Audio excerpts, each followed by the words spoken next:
from IGNC. So as our Indian traditions, we begin our program first by welcoming our guests with some IGNC mementos. So it's an honor for me to welcome them and provide them some IGNC mementos.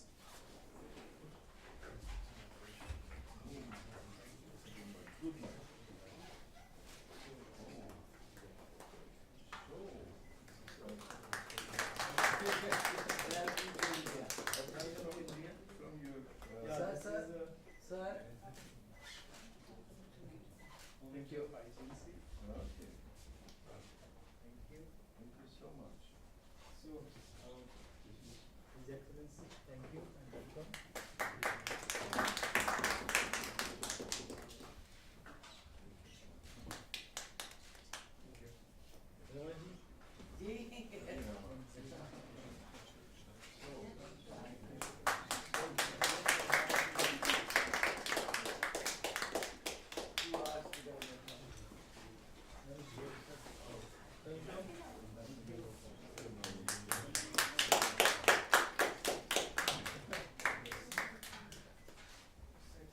That's for you, Mr. Mook.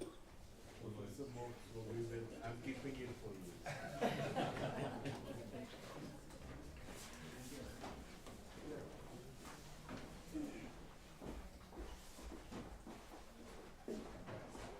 So today in this program, today we are going to have a very unique discussion on a book which has been published in German, English, and as well as in translation in our own language, Hindi. And it's an excellent opportunity that we have original writer of the book, Mr. Peter Rosary, and also the translator of Hindi version of the book, this is Rama Pandey. So let me first welcome both the author and translator to the IGNCA and thanks them for bringing out such a excellent publication. We have with us His Excellency Mr. Michael Paul, Director of Austrian Cultural Forum and dignitary from Austrian Embassy and other fields.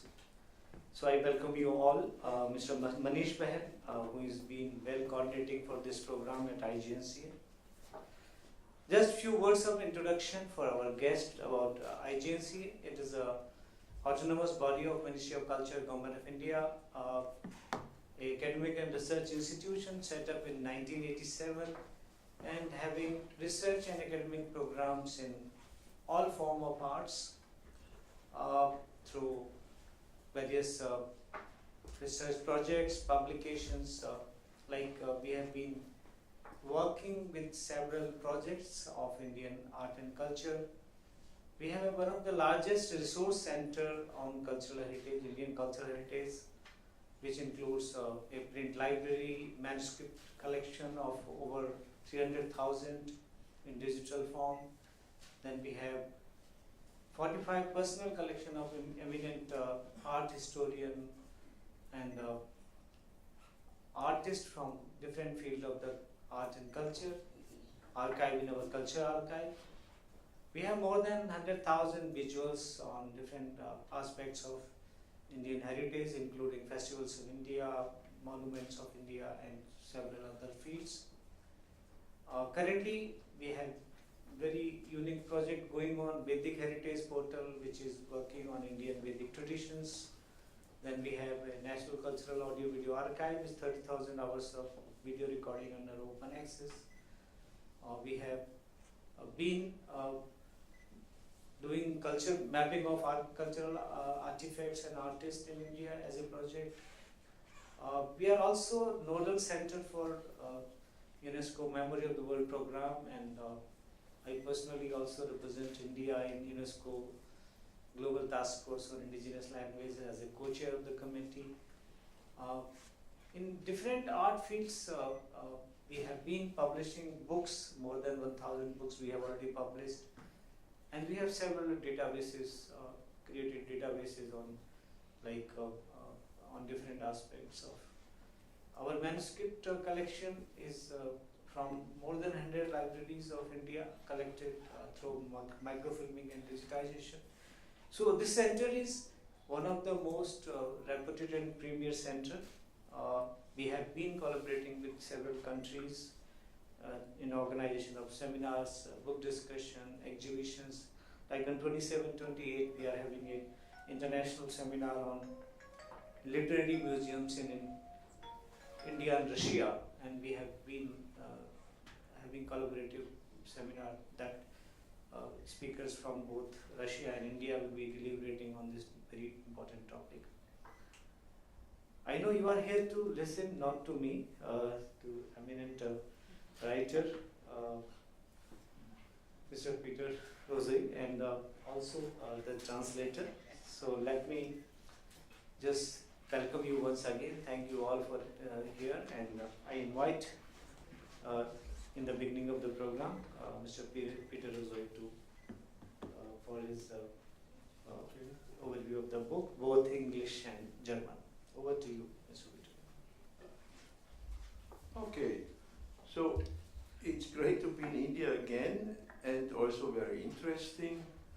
And first I tell you the story of this translation. 10 years ago I visited Delhi for the first time, and there I met Munish and Rama Pandey, and they told me they want to make something out of the book Metropolis Vienna, television telenovela, or translate it or something. Then 9 years go by and I didn't hear a word. And then came an email and said the book is already translated and will be published in 4 weeks, more or less. So I said, wow, what is that? And then came the idea that I should again come to Delhi. In this meantime, in the 10 years, we visited India on private, and well, so this is the story, and I'm very grateful to Rama Pandey that she undertook this big work, because this is a novel with I don't know how many pages, but you see a lot of pages. And the book was also translated into American English and into Russian also. It's a Russian edition. And this is the second reason that I'm very happy to be here, because here I am a little bit away from the terrible war which is now going on in Europe. So I'm a little away from this, because in Austria we are very near to Ukraine and also to Russia, and well, so it's for us, and maybe for the whole world, a very big problem, yeah. But now I read a little section out of the book. Mr. Gore told me I shouldn't read too long, so that I don't bore you. And I read from the computer, because there is the words are bigger, and my eyes are already not that good.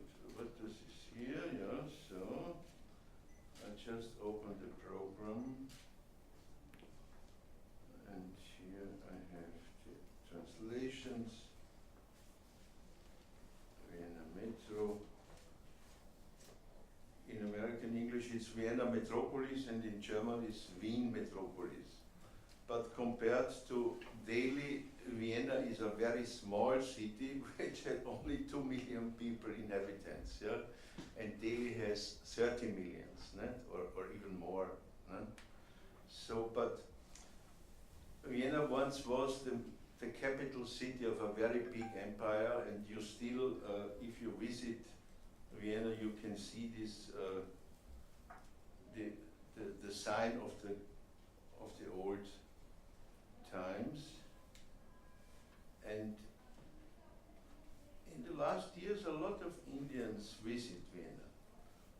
So it was mentally a little bit on.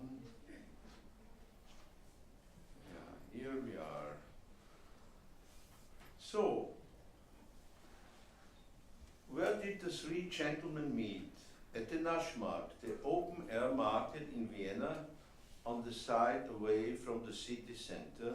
There is an empty area that is actually set up for holding farmers' markets.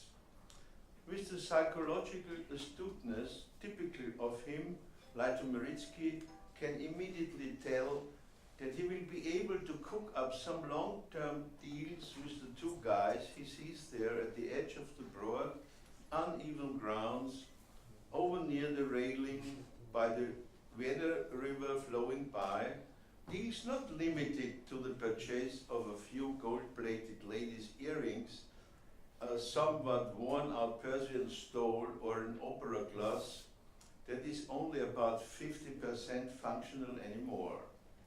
The two gentlemen, Oberkofler and Pandura, Austrian names, are rambling up and down, restlessly back and forth, and Oberkofler has a passable suit of good homespun on, while Pandura is wearing his old military coat, thus unintentionally betraying their last profession. He has removed the insignia from his coat and put up his collar against the spring wind that is blowing in from the west, still brisk and blustery. Behind rising rows of houses, the hillocks of the Vienna woods can be seen, cloudy and indistinct. The broad and pale sky, the clouds on it looming profoundly formed and vibrant, while the shadows of these clouds fleetingly crosshatch the expansive square. The sky blue is refracted for moments in the puddles, stirred again and again by the wind, in the gold of the Gründerzeit facades along the street.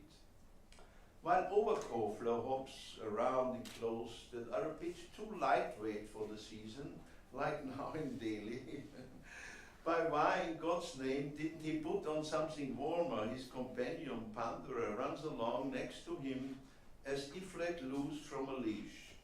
Now he is a few steps ahead, then again a few steps behind, and his eyes are greedily scanning the surroundings and the people's faces.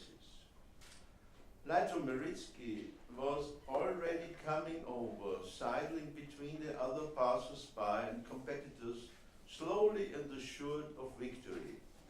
Later, while eating in the twilight of a cellar pub, Leiter Maritzky had sprung for goulash and even a beer. The two gentlemen admitted candidly that they had been hungry.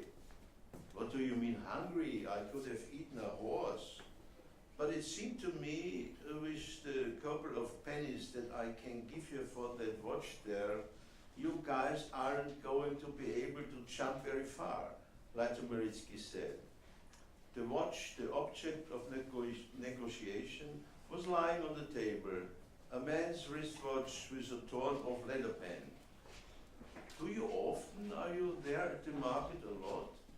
Maybe a couple of days from now? Oberkofler looked expectantly at Leiter Maritzky. A fur coat, maybe. I could think of something even better for you. In the west, the city is surrounded by the green Vienna woods. The geographers like to speak of a basin, of a shell, in which the city is bedded. And in fact, if you look down on the city from the height of the Vienna woods, the bulk of it does lie nestled in this soft contour, open towards the east, which is bordered by flat-topped hills towards the south, and the abrupt Kahlenberg in the north, which borders hard on the river Danube. Of course, there are days in the spring or as fall approaches, when the city's mass floats with its roofs, cupolas, and towers in an iridescence of blue air and brown, in fact golden foliage. Or is it the brownish green shots of the young vine that is twisting around vipers and upright poles? Then, if you look down on the city, or if you stray through its sunlit and familiar streets, soon everything goes into a confusion, hazy and soft, and what is below soon rises above, and what is above topples downward. It is as if the whole city were not out there on these crags and knolls and hills of limestone and clay that are ultimately only temporary. No, it is as if it were moving and swaying on the inside like waves on a great sea, and the brownish green oak trees, the gentle lindens, the clumsy chestnuts stand there as confused notes, as fleeting inscriptions on the black lines of a score. And what you hear and feel there is the sound and essence of an unheard of music that never existed before. Naturally, the city itself, because it's bordered by mountains, is crossed by valleys or ravines that flow to the low ground. The brooks themselves, of course, now run in subterranean walls to the Danube, or in most cases to an arm of the Danube Canal.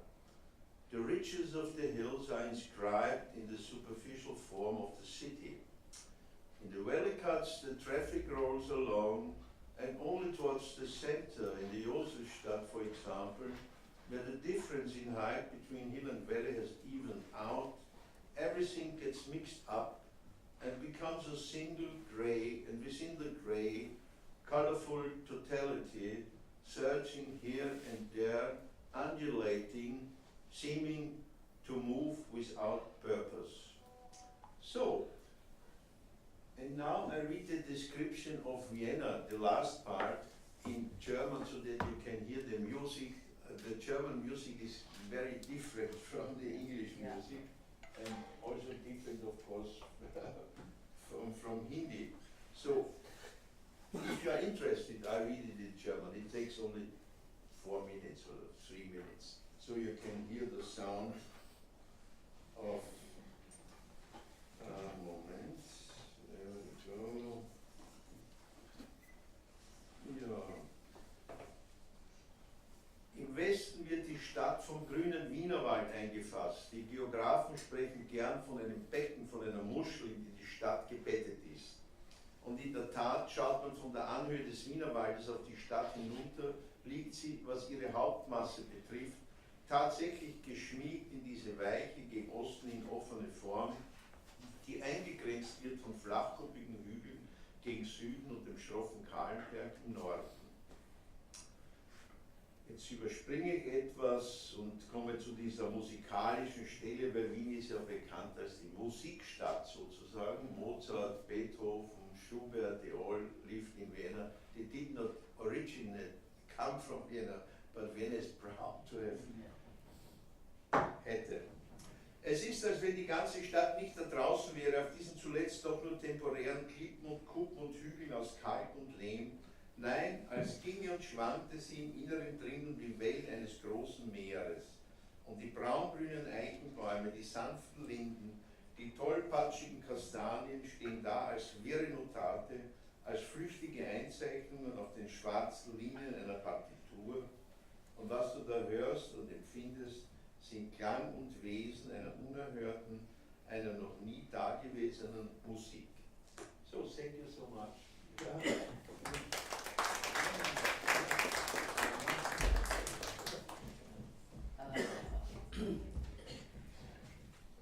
Only a few lines in English because the book is in Hindi. So with due respect to Peter, I will have to get back to the language I have worked in. And that should be granted to me to be able to justify your work. Your Excellency, Ambassador of Austria, and Mr. Ramesh Kaur, who has just gone to take an important role, and Peter Ruzoi, and Mr.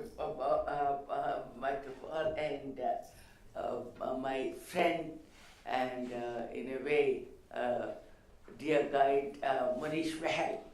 Oh, the Austrian Cultural Forum has been very kind to me. I have never taken translation as my profession. It's not my profession, it's my passion. I do it as and when I feel a book talks to me. And it so happens the last 2 books have been from Austria. One was Kafka and the trial, in which I wrote virtually a new book, including Kafka's life. And Peter.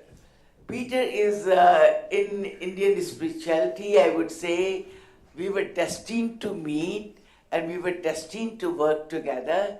The last time when he came to India with his other book, and he just read a poem from that book, and I was told overnight that if you would like to comment on this book and write a poem, and I wrote a poem on Mahanagar, Vienna, that means Vienna metropolis, and that came into my poetry collection, the book on Vienna.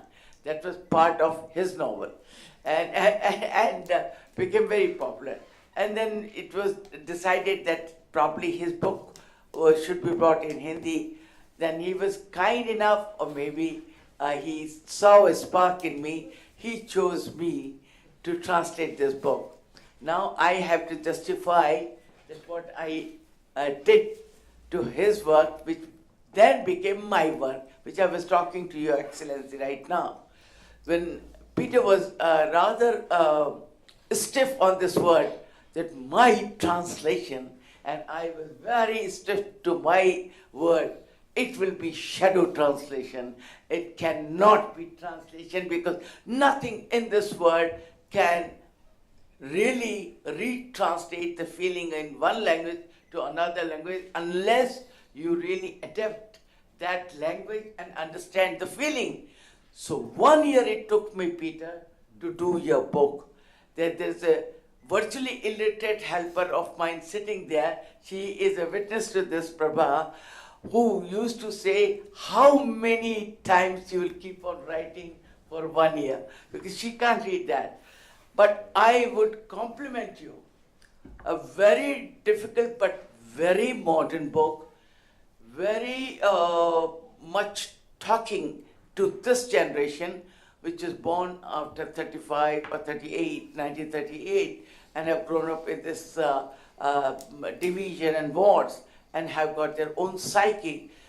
What happened in Vienna, or was happening in Vienna, or kept on happening in Vienna, same thing happened in India, and slowly and gradually I started seeing myself in Peter and Peter's work. Whatever he wrote was so much in relation to India also, so I chose a language which can talk to my people. The incidents, the way he's written, it's a very interesting book, very bold book. If I would say, wherever he is repeatedly used the sex as a symbol of certain, and very beautifully.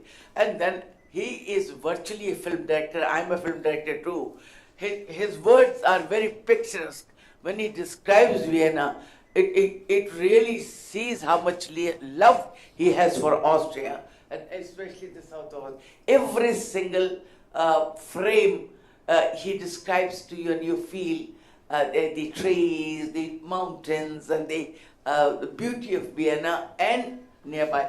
Then the poverty, then the class distinction, and the people, the way they are struggling to remain sane, which happens here also, when I'm saying. Now allow me to read out. I decided whatever comes, I'm just coming out of a wedding of my niece. I just landed from Bombay, and straight from airport I have come here. So I will be requesting everybody afterwards also, please speak loudly, because both my ears are blocked. Right now, I'm going to read something, and I now leave the floor to everybody here to listen to this book in Hindi. मैंने अध्याय 3 में से कुछ पन्ने choose किए. This is the chapter 3, and luckily he writes. Every time he is writing, you don't have to find the characters. He writes in chapters, and every chapter is in a story. And at the end of it, both the characters, they start making sense to you. Where are they, and why everything which happened has happened in relation to both of them. Okay, so I have For today, because we have 6 sessions with him, I have decided chapter 3 and just listen to it. We are describing one character. मकान मालिक का लड़का जिसे उसकी माँ हिमो बुलाती थी, दिन भर पलंग तोड़ता था या तो रंगीन पत्रिकाएं देखने में मशगूल रहता था, फिर शब्द पहेली यानी क्रॉसवर्ड पजल खेलता रहता था। पर शाम आने पर उसका नक्शा कुछ और ही हो जाता था। अब बढ़िया आन शान से वियना शहर की ओर रुख करता, जहाँ की रंगीन महफिलें उसका स्वागत करने, खुशामदीद कहने को आतुर रहती। अरे क्यों न रहती, उनका मेहमान खसूसी जो था, यानी खास मेहमान, जब से वियना में सेना और सैनिकों ने अपना कब्जा कर लिया था, वियना की शामें कुछ ज्यादा ही रंगीन हो जाती थी। एक बेहतरीन सूट कोट और टाई पहनकर हिमो जब शराब खाने में बार पर अपनी तय जगह पर बैठकर जोर से ठाके लगाकर हा हा हा शराब परोसने वाले आदमियों और जाम ढालने वाली साखियों यानी लड़कियों से छेड़छाड़ करता, जोर जोर से बोलता, हेमो सच में पूरे माहौल पर अपनी छाप छोड़ देता। रात के पिछले पहर तक उसकी वही रोबिली टाई एक झुके हुए झंडे की तरह गर्दन में झूल जाती, तक तो बहुत सारे जाम बदन में जा चुके होते। उसका दाढ़ी वाला पीला चेहरा कुछ और भूला भूला लगने लगता। पाँव फटने पर हेमो अपनी मर्सिडीज कार में अपार्टमेंट बिल्डिंग के अहाते में घुसता। हर बार की तरह उसकी कार में एक नई औरत होती, जिसे वो कार का इंजन बंद करने के बाद दरवाजा खोलकर नीचे उतारता। साथ आती महिला अपनी ड्रेस को और ऊंचा कर लेती ताकि उसका लंबा गाउन अहाते की मिट्टी से छूकर कहीं मैला ना हो जाए। हेमो महिला का हाथ पकड़कर लगभग उससे घसीटता हुआ अपने अपार्टमेंट की सीढ़ियों पर ले जाता। अपार्टमेंट के अहाते में और किराएदारों की भीड़ भी थी, जो सुबह होते ही इमारतों के फ्लैट से बाहर की तरफ नौकरी और अपने काम पर जाने के लिए तेजी से निकल पड़ती। इस भीड़ का एक हिस्सा मिसेस स्टार्क भी थी, जो अब तक कुंवारी भी थी और अपार्टमेंट बिल्डिंग के एक तरफ बने आउट हाउस नुमा ढांचे में रहती थी, जो शर्तिया पहले से या तो कोई गुड़साल रहा होगा या कोई भूसा रखने की जगह। यह हिस्सा पहले एक गांव ही तो था। अपार्टमेंट गैराज जहां बने थे ठीक उसी के साथ लगा हुआ था ये ढांचा, जहां ग्रामीण किसान मिटकर पछीती तक अब छोटे छोटे अपार्टमेंट बना चुके थे। ये शहरी मिशनों में तब्दील हो चुके थे। इसी में रहती थी रिमस स्टार्क, जो एक साधारण औरत थी। उसके खास होने की 2 वजह थी। औरत साधारण थी, एक तो ये कि वो काम पर नहीं जाती थी, और दूसरी वजह ये कि वो बिल्कुल अलग किस्म की थी, जो अलग अलग लोगों पर अलग अलग तरीकों से अलग अलग असर डालती थी। शाम की चुटपुटे में अंधेरे के आगोश में सड़क पर घूमती सड़क छाप किशोरों में, जिनमें अल्फ्रेड भी शामिल था, ये भी एक हीरो है, अल्फ्रेड भी शामिल था, मिसेस स्टार्क को घूरना और उनके कमरे की खिड़की के पर्दे के पीछे तक झांक पाना एक ऐसी हसरत भरा काम बन गया था, जिसे उन्हें कितने तरावट मिलती थी ये वो नौजवान ही जानते थे।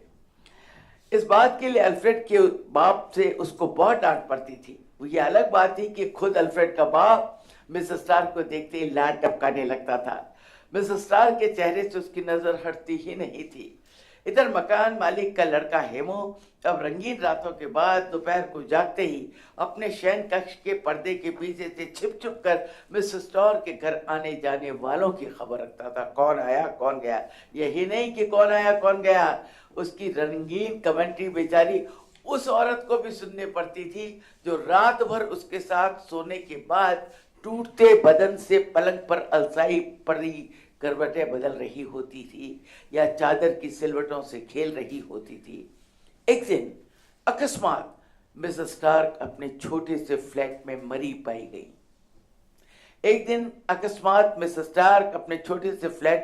पाई गई। शायद उनके सबसे नए आशिक ने निर्ममता से उनकी हत्या कर डाली। इसी तरह स्टार की छोटी सी नामालूम सी जिंदगी का अंत अचानक हो गया। कुछ दिनों तक मिसेस स्टार की हत्या चर्चा का विषय बनी रही कि आखिर कौन होगा उनका हत्यारा, किसने उनको मारा। फिर धीरे धीरे सब शांत हो गया। लोगों की रुचि अब इस हत्याकांड में नहीं रही, जैसा कि हमेशा एक आम औरत के साथ होता है। ये लाइन आपको अपने आज के हालात में भी मिलती होगी।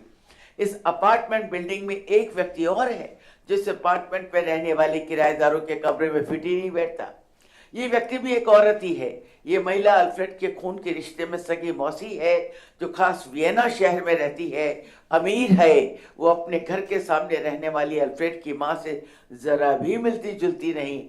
ये महिला लंबे काले बालों वाली, सुडौल देह के कारण अच्छी खासी आकर्षक नजर आती है। दूसरी ओर ठिकने कदर सफेद बालों वाली उसकी छोटी बहन अभाव और आवश्यकताओं की रगड़ खाकर खुरदरे खुरदरे खरखरे बदन की अनाकर्षक औरत दिखाई देती है। दोनों को साथ खड़ा कर दो ना, तो दोनों कहीं से भी एक दूसरे की बहनें नजर नहीं आती। अल्फ्रेड की मौसी का संसार भव्य था, स्वर्णिम नजर आता था। किसी देवभूमि के दूर स्वप्निल देश में बसा सा लगता था उसे। ये वियना के देहाती इलाके वालों के शहर खास अपनी पहुंच से बाहर दिखाई देना अच्छा लगता था। अब ये जो इलाका है ये वियना का गरीब इलाका है जहाँ से मैं पढ़ रही हूँ, और जिस इलाके की बात मैं कह रही हूँ वो वियना है जो स्वप्निल देवभूमि से नजर आता। किनको? गरीब गांव वालों को। अब ये दो वियना आपके सामने हैं। मौसी आती तो उसके लिए चॉकलेट से लेकर फैशनेबल पहनने ओढ़ने वाले खाने के ढेर से बाहर लेकर आती।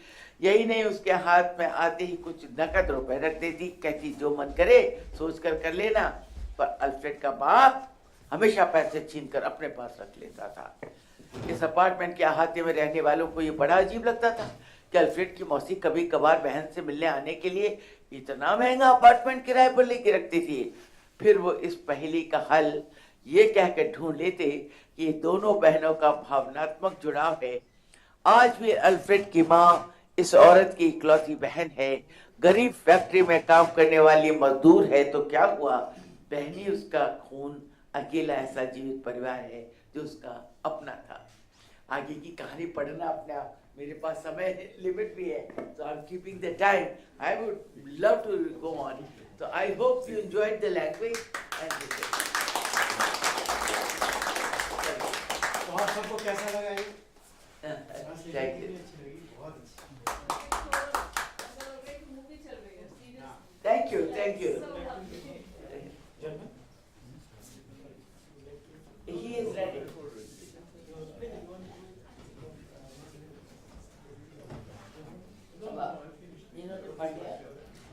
अब आप अपना comment Okay, करो। so Open to thank session you. करो।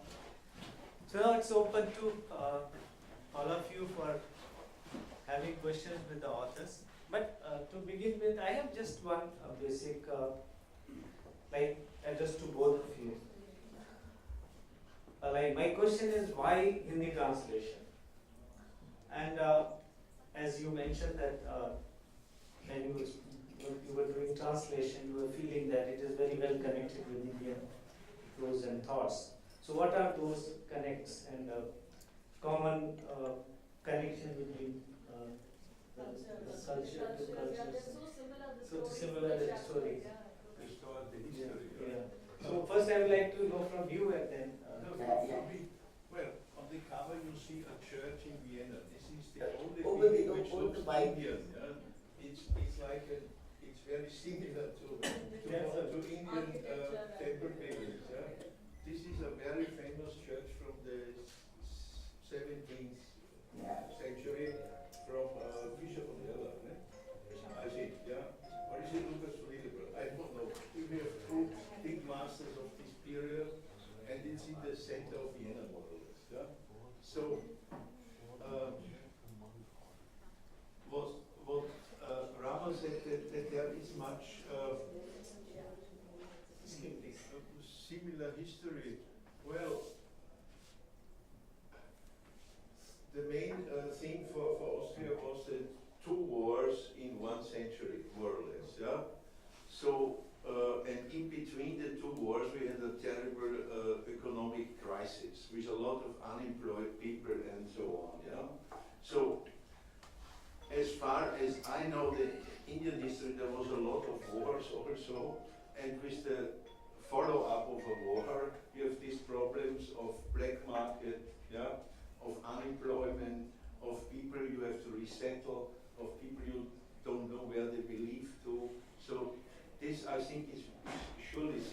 Yeah? What is completely different is,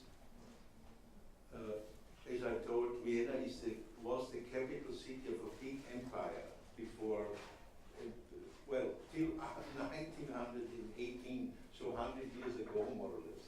Now Austria is a very small country in the European Union, but the cultural expression of the city has not changed very much. So when you are brought up in Vienna, you live with all these buildings and all these red four buildings like that, and they of course make an impression on a young person. So you are socialized more or less with the old culture. Yeah? And from this maybe comes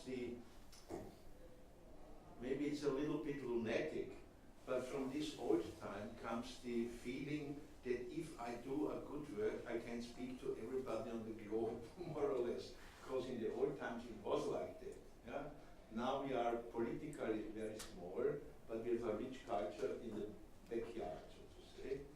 And of course we want to carry on. Yeah? And as you see, well, I think I'm an author which is very much translated. Yeah? Because how to put it. If you have an elitist approach towards literature, it's not so easy to translate. Yeah? It's hard enough to translate this book. Yeah? But the post-war avant-garde, yeah? This is very hard to translate. There's a lot of puns and things like, yeah? I don't know, maybe this also exists in India. Yeah? This kind of avant-garde. Yeah? The other connection to India was, of course, through Beatles and Ravi Shankar and all this. Yeah, I was a typical, we call it 68ers. Yeah, this was a revolutionary, more or less. The young people don't. They want to say we want not to carry on like our parents. Yeah, because these parents came from the war somewhere. With Hitler, you know, so we said we want a new system. And there came the Beatles and the Rolling Stones in, and with this approach towards India. And even in our collection of records, we have some Ravi Shankar music, and we know this. And then comes a different movement. This is a, let's say, spiritual movement with Buddhism and all that. Because the original religion of Austria is Catholic, Christian religion. But the Christian religion loses more and more followers in a dramatic way. And in this place where there is nothing, there comes the Indian and Chinese philosophy. So there is also a connection which is, I would say, rather strong. Yeah? There's a lot of meditation groups, yoga groups, and things like that. This is, I would say, this is developing more and more, this connection. Yeah? And then comes, should I put that? I studied law. I originally was studied to become a lawyer. I never practiced this because I want to write books. You know? If you study law, you also study national economy. Yeah? And therefore, the Europeans, they were always used to buy some factory or something around the world.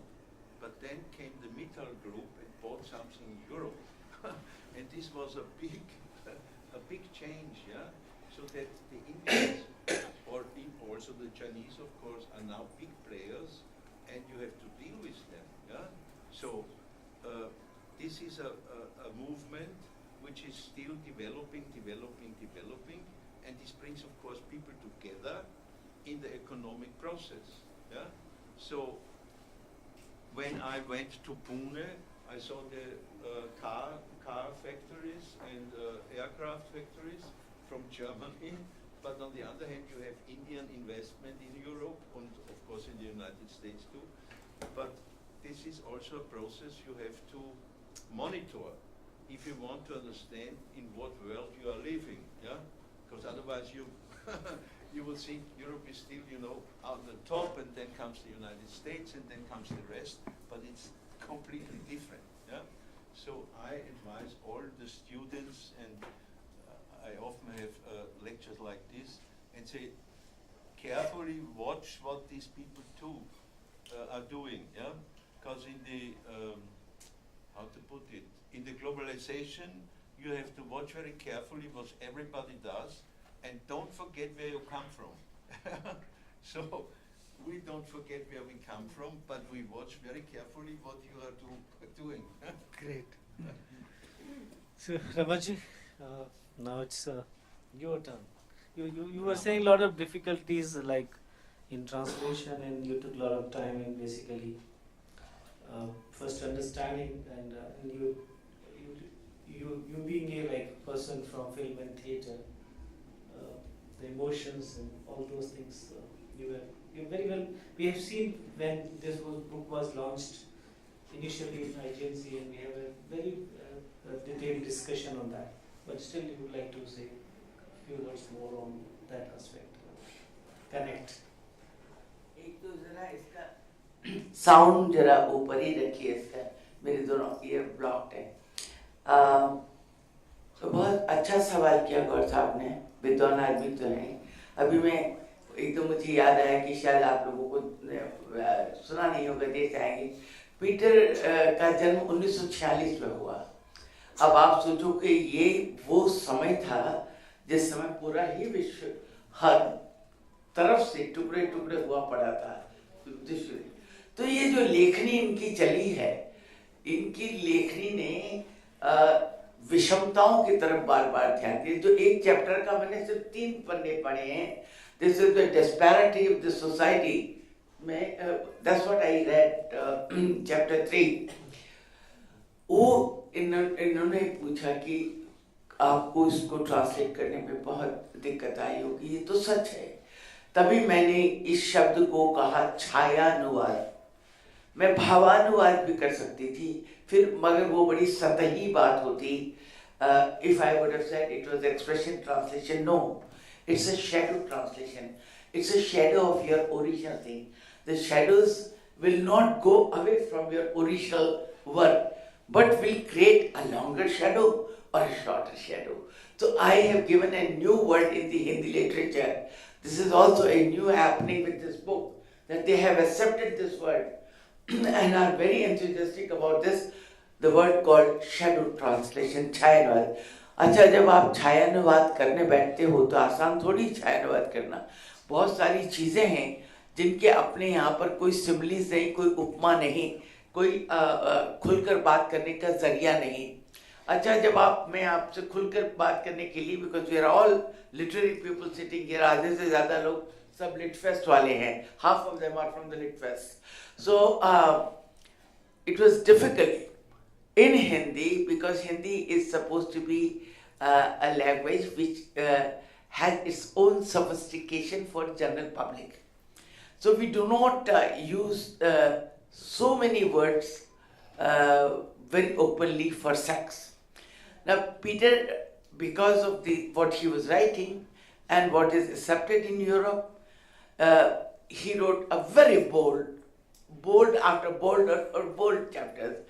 First time in my life, first time I confess that I had to use so many words to explain sex and the act and the feeling in Hindi, and each time I tried not to repeat myself, otherwise आप पढ़ना ही नहीं चाहोगे।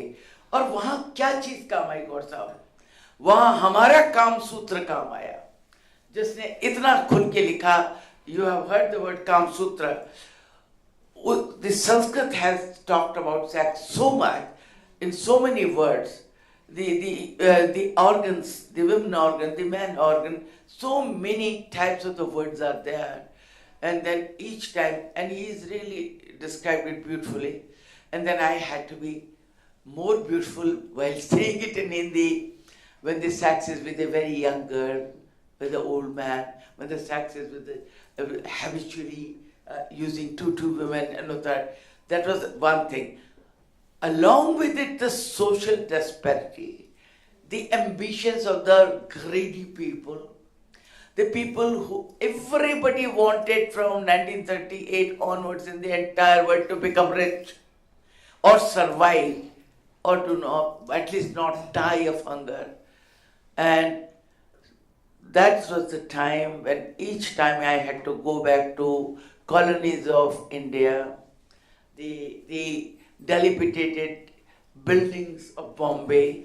Each time when you describe an ornated building, I go to, in my experience and imagination, to Rajasthan, where I belong to, where these deserted, desiccated, ornated buildings are standing like, he has also used the word ghost.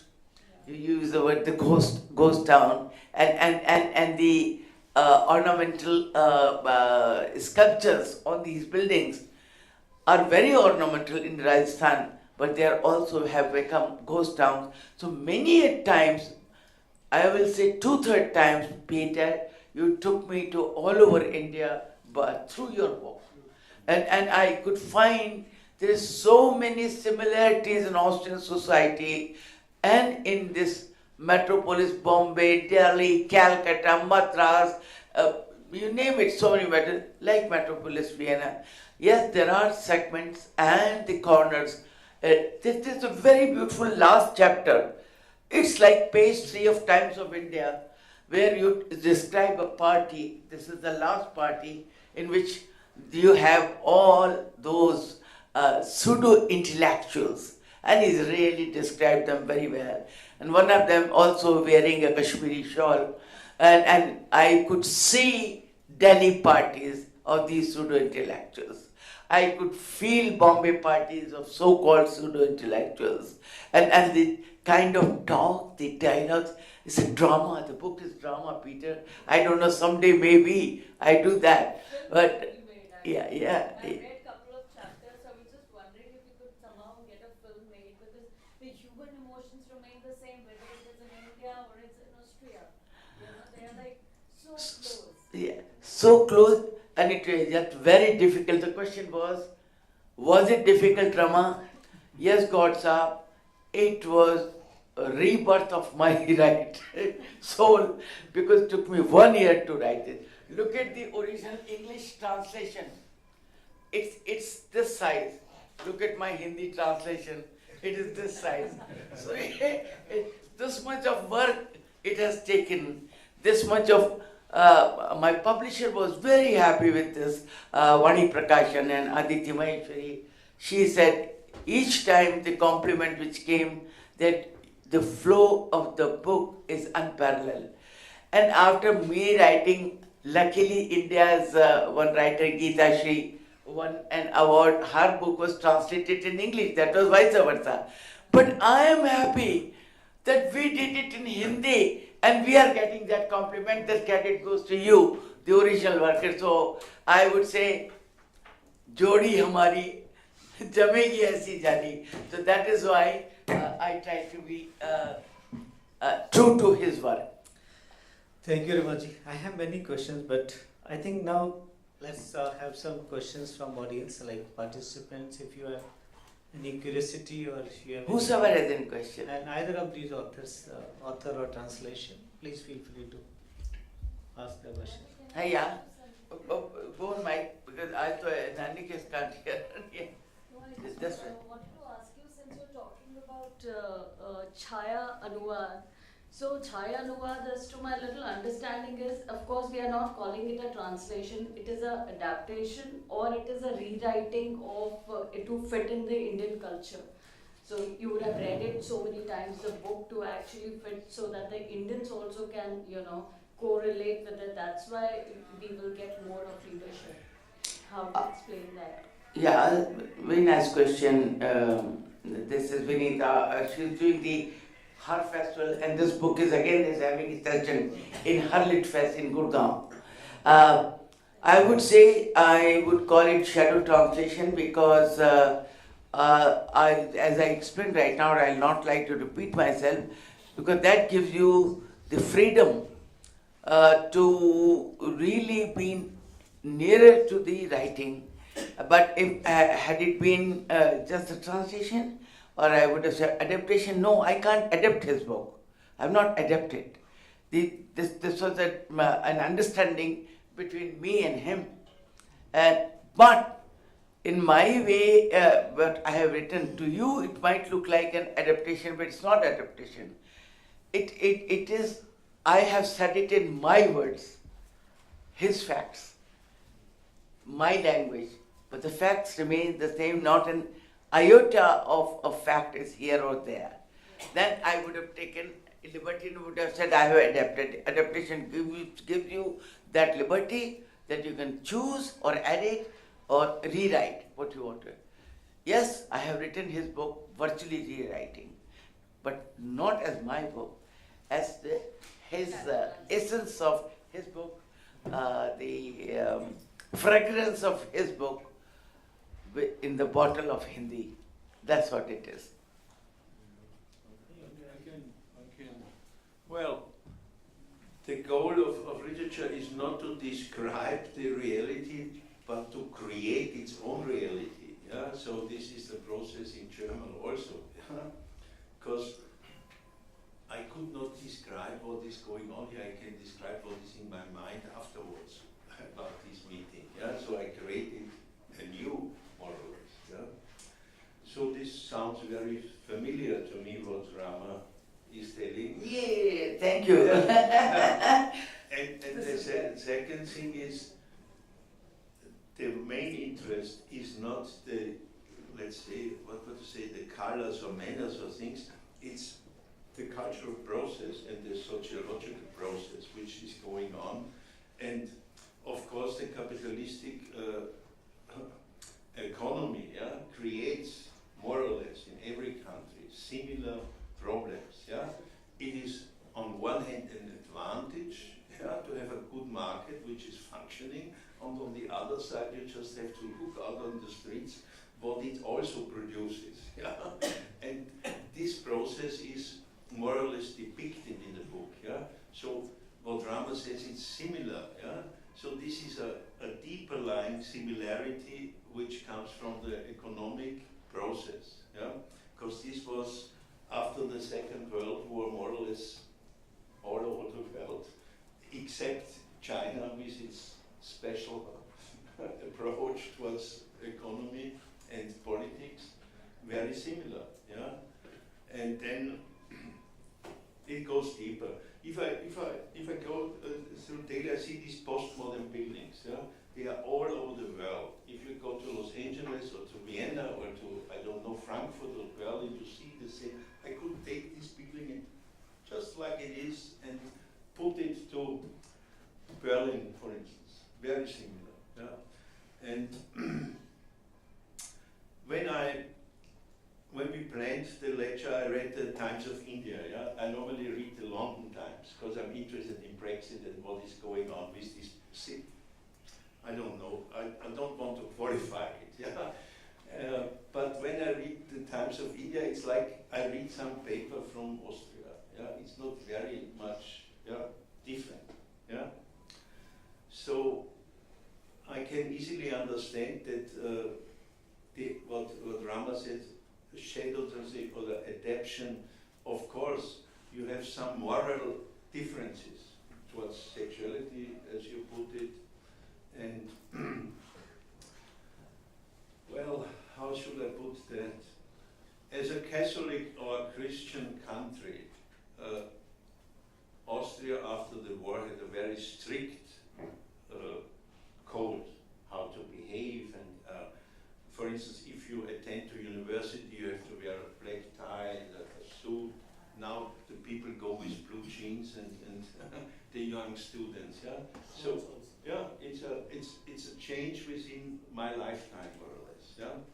Then the next thing is of course how to behave to the other sex. This was when I was brought up. It was boys' school, girls' school. Now, it's co-education, of course. So this is a big difference. Then comes the contraceptive pills. Yeah, it's make a big change, of course, and was a breakthrough for a freer approach towards sexuality, also for women. Yeah, because normally they are afraid of a child and things like, and have to take the consequences. Yeah. And so I can carry on. What also the next big step was digitalization and all this process, which is running now. And as far as I know, India is in a very good way. Europe is a little on not so. Let's put it like this: not so a good way. Yeah, we are a little late back in this, and we need to catch up somehow. So this is very for the future, yeah. But this is a time which is not covered in the book. The book ends more or less around the turn of the century, yeah, when this program was not as hot as it is now. See, whatever conversation we had with you, what I'm feeling that it seems that you are talking about a new book project rather than talking about this book. You have something in mind, you are trying to explore that, or because you are just trying to connect that the period which you covered in the book and now the current scenario. So do you have any plans to come out with either new book or a revised edition of it, something? No, this book was first published in 2005, yeah, and in the years since I have published, I think, 5 books which are called Vienna Files, which are connected in a loose way with this central book. So, because also very similar, a lot of people from the eastern countries come to Vienna as follow of the war in Yugoslavia or the Balkan was a big war, so a lot of people fled from there. Now we have a lot of Ukrainian people coming. And so, especially Vienna always was a melting pot city. So very similar, I'm sure, to Delhi. This is such a big city, attracts poor people that want to become a better job, a better life, and so this is also very similar. And in the books that surround this book, yeah, I concentrated on people coming into Vienna, then about the money world, yeah, the world of,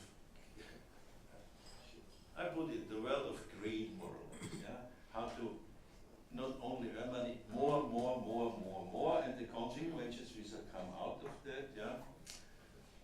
What I'm not, then also religion, yeah, because if there is a shift in the religious behave, let's put it like that, there is a very big impact on life as a whole, because religion explains you what's going on when you are dead and how you will have an afterlife or not, or so. So this is a big change if this breaks down. I don't know how it is here with religion in India, but I would. It will be a similar process, I think, yeah, because there is a facade of religion, and behind the facade is the economic process, which brings completely different approach towards life. Yeah? So to be humble or to behave, this is a big change if religion changes or has not an impact on the people. Yeah? So we just visited your dancing collection upstairs. When I see this, and we went also to Hampi where we could see this culture. Yeah? So this was a religious procedure, and now it's a procedure for theater or things like that. Yeah? Or is there still a religious connection in dance, in Indian dance? Is there or not? We have different dance form. It's not just religious connection. It is basically it all started with the Natya Shastra. We have Bharat Muni's Natya Shastra, which is centuries year old, and Indian dance, music, everything evolved out of that. And basically, we can say that I don't have any hesitation in saying that even this has been gone to the different part of the world. We were talking to some drama and theatre artists from the Greece and even some other countries many times. And there is an influence of Natya Shastra world over. So dance is not just religious connect, it has different forms, different occasions, and also related to our all cultural traditions of our different periods, and it has evolved in different stages. So it is when we can say it's a part of our life. Dance is part of Indian, part of culture, life, our traditions, and it connect with all our rituals also, for batting, for all other cultural traditions. You will find different form of art, starting from Bhangra to It's a celebration actually. It's a celebration. Every state has its own dance form. So I think music and dance has no language. No language, So, you can easily connect, sure, It's like the cultures, they come together. and so many varieties, like our folk traditions, amazing. I would say one, sorry. A few things I would like to share with Peter and others who have read it and would go. Mind you, will be happy to know that quite a number of people have read your book. We're sitting here. Okay. So, in Hindi, his journey in this book takes him to all these cultural nuances which we are looking for in life. It starts with the footstep of a soldier, and then that's how the whole story starts, and then there is a window from which you see the Vienna and the mountains of Vienna, and then he gets into the beauty of nature. There are many places, including the dance school, where he is talking about the music of Vienna, and he is talking about the dancing passion of the upper class to remain in the society, well danced in Viennese waltz, and and the dancing school. The way he describes that dancing school, I fell in love with that dancing school. The old panels of those doors, the glasses, the light, the shadows of the lights, and being a film director, I can understand how much light can play. ये जो धीमी सी रोशनी है, इनके बहुत सारे chapters में आती है, और वो बहुत कुछ कह जाती है. The mystic light which he plays, चाहे वो नेचर की हो, चाहे ढलते सूरज की हो, चाहे काले बादल की हो, चाहे बत्ती की हो, चाहे सेक्स में हो, चाहे डांस में हो, चाहे मर्डर में हो. There are 2 or 3 murders. There are many floating bodies also. Every masala is in that way. Yet, it's a in-depth story of Vienna. कई परतें अनदेखी. आप लोग वियना जाते हो as a tourist. आप किसी भी city में as a tourist जाते हो, Superfluous city देखते हो. बहुत खूबसूरत. Yes, it is very beautiful. Yes, it's one of the finest tourism spot. But yet, it has a life of its own. And if you love Vienna or Austria, you would like to see those layers of Vienna. One doesn't have to be sitting in the market commercially only to sell Vienna. If you really love Vienna, you will see through the old buildings where there are what you call cracks. And those cracks say so many things. मेरी हिंदी की कविता उसमें मैं कहती हूँ कि वीराने में भी स्वप्न कई बनघास बने उगाते हैं. उन दरारों से पेड़ उगता है, एक स्वप्न उगाता है. That's what he has also explained. कि ये देखो. And then he says, he's an honest writer. He's honestly said कि look at yourself, try and look inside you. and see what you're doing to the next generation. What would they say? Who they belong to, what they belong to, who they are. कोई Poland से चला आ रहा है, कोई Romania से, देखो ये understand he नहीं देती, कोई पोलैंड से चला रहा है, कोई रोमानिया से चला रहा है, कोई रोमा जिप्सी, कोई, they are all part of Austria now. It's not the upper class which say that we are the Viennese. All of them are Vienna. There are multicolors there.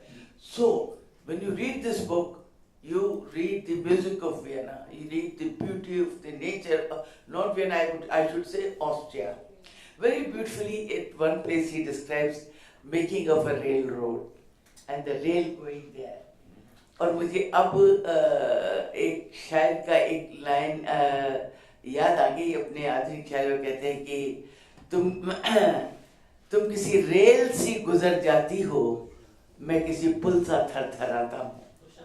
वही पूरा एक लाइन है इनके चैप्टर में. It says something like that the whole society vibrates with this one railroad, which happened here so many times in India also when railroad was the thing.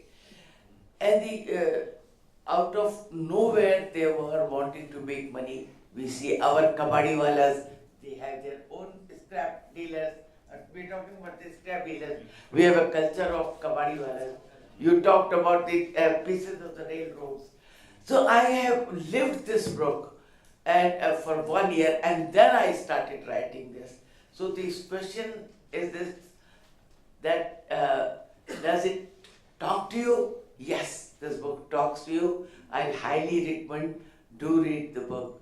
It says a lot about the layers of Vienna, the culture, because they are all the layers of India also.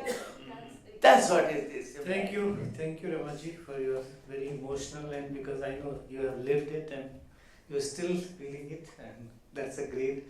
So we are having time limitation, so I just request last question from audience. Yeah. Hello, hi, my name is Agnivesh. I have worked with a German company for quite long time, so I had lot many friends from Austria, and they told me about Vienna. So, and I read about it also, that the history of Vienna is very diverse. I mean, like, it was an empire, then it was a part of Third Reich, then European Union. And it's very contrast actually, because if we see that from the Marx period till the capitalist economy today, and even we talk about the religion, then it was it's a Catholic country actually. Now there are a lot of Indian influence are there, like Radha Krishna movement, and everything is going there. So my question is to you, Mr. Peter, is how the today's generation, I mean like today's young generation perceive about this rich culture, because we feel the similar situation in our country also, in India, because we are having the centuries of civilization. But still, I mean, like people at large, they feel disconnected about it, with it. So, what about Austria and the today's generation? How they perceive the rich history and culture of your country today? Thanks. Yes, sir. Well done. As far as I understand, well, what is concerning me, I monitor very closely. For instance, the Indian Minister of the External Minister, he visited Vienna in, I think around the turning of the year, and he attended the New Year's concert where this waltz is played and all that. And this was the frame, but inside of these negotiations was the exchange of Indian workers to Austria, because they can bring this excellence of computer science and all that to Austria. So there is a cooperation, yeah? And on the other hand, there is a big migration from India, from unemployed people, and I'm sorry to say, every country wants the worthful worker and not the unemployed, yeah? So this is a problem, a big humanitarian problem, not only for Austria. Austria is a country with 10 million people, so you see Delhi is 3 times Austria, yeah? Only Delhi. Yeah? On the other hand, monarchy was a multi-ethnical monarchy, like India. We had about 30 or 40 languages in the country. Yeah? Therefore, we are used to foreigners who learn then to adapt to our culture. So, I see, like I told you before, you have to monitor what the others do and at the same time, I'm in Austria, you are an Indian man, so I don't forget where I come from, yeah? But I look very carefully what the others do and what I could adapt to my system and what I could learn from them. So this is a small contribution to the process of exchange. But, well, let's put it like that. I read every day, let's say, not read, but I file through a lot of papers from the United States, from England, from Germany, and so on, to know what is going on, what is the main topic, so to say. Because if you write such a book, you have to know a lot here, yeah? And in writing, I don't think about these things, but I know them, and therefore it comes into the scripture. Yeah? So this, I hope I could answer what you asked me, or is it correct? Yeah, it is pretty much close. I just wanted to know that how the today's generation of Austria, they perceive about the rich history, historical background and cultural background of Austria. How they perceive about the history. I think he'll be available during the tea break because we have to see the time. Okay, thank you, sir. Thank you so much. Thank you very much, and thank you, Peter and Rama, for wonderful your readings and interaction.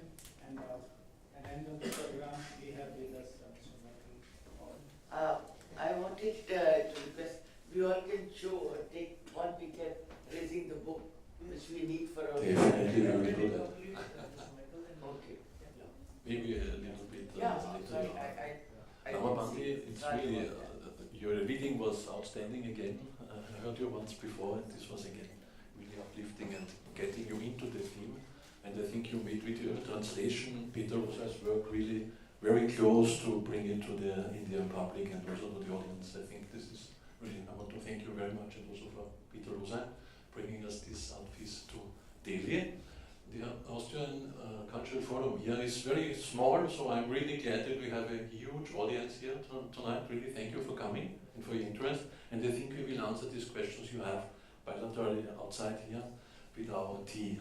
For sure, I'm ready to answer that also. In addition, I have to only correct one number, it's 9 millions. We're approaching 9 millions now, but we might be 10 also in 10 to 20 years. And Vienna, as I was a child in Vienna, we were 1.5 million in Vienna, and we have raised to 2 million now. So this is really getting bigger and bigger Vienna, and we didn't reach let's say the number of inhabitants which we had at the end of the empire, 1918. We were much bigger then. So still we have room, even in the old buildings, to inhabit more people, but the people were living on much less square meters then. There were even people living in rooms where they had a bed and they were sharing it. So there were 3 people living in the same bed, sleeping there, and because they went to work in shifts, and so there was only one bed for 3 people. So this was at the end of the empire. It was very glorious and very big, and a lot of culture was made, and we were the 5th biggest city in the world at that days. We had even the 5th biggest fleet. Nobody recognizes that now, but then we can't really remember, because our biggest flagship was sank in the harbor after the war. They never went really to see to any battle. So this was a little bit this old Austrian saying, "Du Felix Austria Nube." That means we are marrying, and we got our most lands, let's say, from our neighbors and also foreign countries by marrying dignitaries from other states. So not to be too long, thank you for coming, and we hope and looking forward for new approaches to this center, the Indira Gandhi Center. Thank you for hosting us here, and please join us then at the tea, and have a nice evening. Thank you. Thank you, Mr. Michael. So, before inviting Mr. Manish to say last word of thanks. Let's have a photo with the book and. Yeah, I did that. We have to come and join us. Your Excellency, come and join us.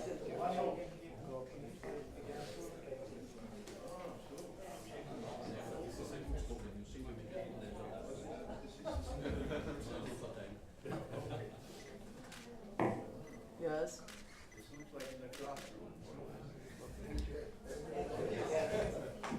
So, Manish, would you like to say?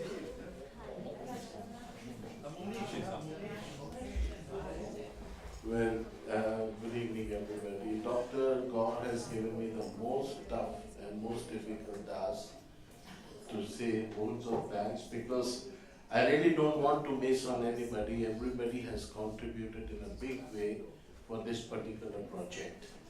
To start with, I would like to thank His Excellency Dr. Sachidanand Joshi. Unfortunately, he is not there with us. And he's the member secretary of this institution.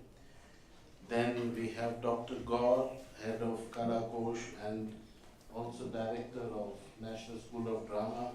Thank you very much, sir, for, I know that you have been very busy and you are busy now preparing for the drama festival with the National School of Drama, and you're doing that. But thanks, nevertheless, thank you very much for us. Then we are very thankful to our panelists, Mr. Peter Rosai, who has come here and talked about his work, and I'm sure he will go back with lots of words of Hindi in his vocabulary. At least Rama Pandey will teach you about that. So that's the thing.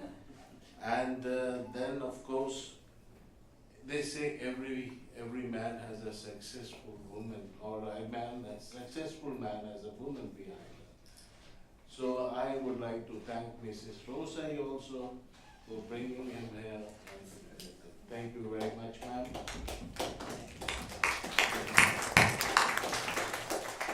Last but not the least, we have Mrs. Rama Pandey, my friend, author, director, producer, you name it, and she's a versatile figure, I must say. And she has definitely done a justice, I can say, because I know I'm one of those privileged ones who have seen this particular project growing from the nascent stage. So that was it. Thank you very much indeed. Then I would like to also thank Her Excellency Mrs. Katharina Wieser, our ambassador. She couldn't be here, but she has sent her successful representative, Mr. Wieser, over here. Thank you very much. And he's an Indologist himself, and we learn a lot from him in the office and out of office. Then we have is Mr. Michael Pal, who is the director. And let me tell you, Mr. Michael Pal has just recently taken over. He's just taken over a day before Diwali, I say. On a very auspicious day, he has taken over the charge. And so many projects we have done together and all successful. He's got a very good knowledge of India. I think so you have done your homework fantastic. I must say that. Thank you very much indeed. And last but not the least, I would like to say that we have two surprise guests with us. Yeah. And that is Madam Linda Kreis and Mr. Kreis, Yeah. who is here with us. And both of them we will definitely be seeing on the portal, and maybe if need arises, we will approach again in the National Center, because that is our now partner organization. Last but not the least, the Federal Ministry for the Foreign and European of Austria, Republic of Austria. So with that, as Mr. Pal has said, please let's proceed and talk it over over a cup of tea and coffee. Thanks a million. And last but not the least, thank you for everybody over here Yeah. for coming. And my special friend, Mr. Dr. Pandya, who is here, always there to help us out. Thank you very much. Thanks, Doctor. Thank you. Thank you. Let's join us for a cup of tea outside this hall. Last but not least about Mr. God. This is again destined when we had the global launch in the COVID times in the same building. At that time, it was he who launched the book in the beginning of this year, last year, and now when we have the first session with the actual writer and the translator together, again he is there in this one.